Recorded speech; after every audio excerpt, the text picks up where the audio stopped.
You'll be shocked when you find out that Elise Stefanik went down and put the stupid CNN anchor in his place. Let's find out more about what happened. I'm just curious what it says to you about the U.S. that the Supreme Court is even hearing an argument like this about a former president and whether or not he violated the insurrectionist clause. Well, it shows that the left and the Democrat Party and Joe Biden's campaign, they know they're going to lose at the ballot box, which is why you're seeing lawfare, you're seeing witch hunt after witch hunt, court case after court case, going after Joe Biden's top political opponent, which is Donald Trump. And today was a very bad day for Joe Biden. It was a very bad day in court for the left. It was a very bad day for the Colorado bogus court case. It was a very good day for President Trump, and it was a good day for the Constitution and the American people. The American people are going to make this decision in November, not radical bureaucrats from the state of Colorado, not radical judges or far-left prosecutors. So I couldn't agree more with Eliza because she said some things that our current government should be listening to. The verdict that was handed down to Trump is not a victory for the democracies, and Joe Biden, it's a victory for Trump.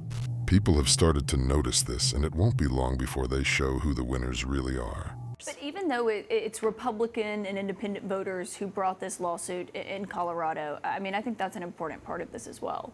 This is a witch hunt against President Trump, and it is not a coincidence that it is while President Trump is skyrocketing in the polls. Meanwhile, we saw a disastrous day for Joe Biden. Joe Biden started this week plummeting in the polls, the weakest polling for a modern-day president, an incumbent president, and yet you saw a feeble mental acuity lacking in the President of the United States just today. So this is a horrible day. It's a disastrous day for Joe Biden. It's a winning day for Donald Trump, and the Supreme Court case is likely to have multiple liberal justices that side with the conservative justices in this case, siding for the Constitution. So you think that— Oh yes, this is truly a disaster for Biden and his campaign. He clearly didn't think through that the public would be oceans away from his corrupt affairs. It all worked out the way it was supposed to. Biden will just plain lose. Yes. Does that extend to President Biden? Do you think that he can do whatever and not get prosecuted as well? Well, that's what the Trump campaign put out. They said this is a very slippery slope because it means that if you're of an opposing party, that you could go after your predecessor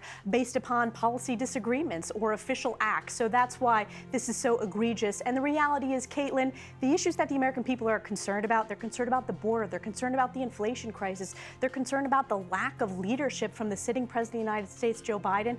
That's why they're going to make the decision to vote for President Trump at the polls. And that's why you're seeing, despite lawsuit after lawsuit, President Trump's numbers continue to go up because this is not a fair justice system right now. You see the justice system being weaponized against Joe Biden's top political opponent, and that's Donald Trump. That's right. Now the government is doing what's best for them. Biden steals millions and gives it to his family. He turns a blind eye to the border crisis. He also supposedly doesn't see his son stealing money from Ukraine and having fun with it. Our president forgets the leaders of other countries and can't read from a piece of paper. That's our government today. I think the scathing report, though, that came out today that you referenced on President Biden's handling of documents would suggest that it's not weaponized because it was quite brutal in its assessment. But if he had been charged, prosecution, if he had been charged, would you make the argument that he shouldn't have been charged because he has presidential immunity? First of all, if you look at what the special counsel said, it was a willfully not abiding by rules when it comes to classified information, willfully breaking the law. And the only reason they're not pursuing prosecution is because of the lack of mental acuity of the President of the United States.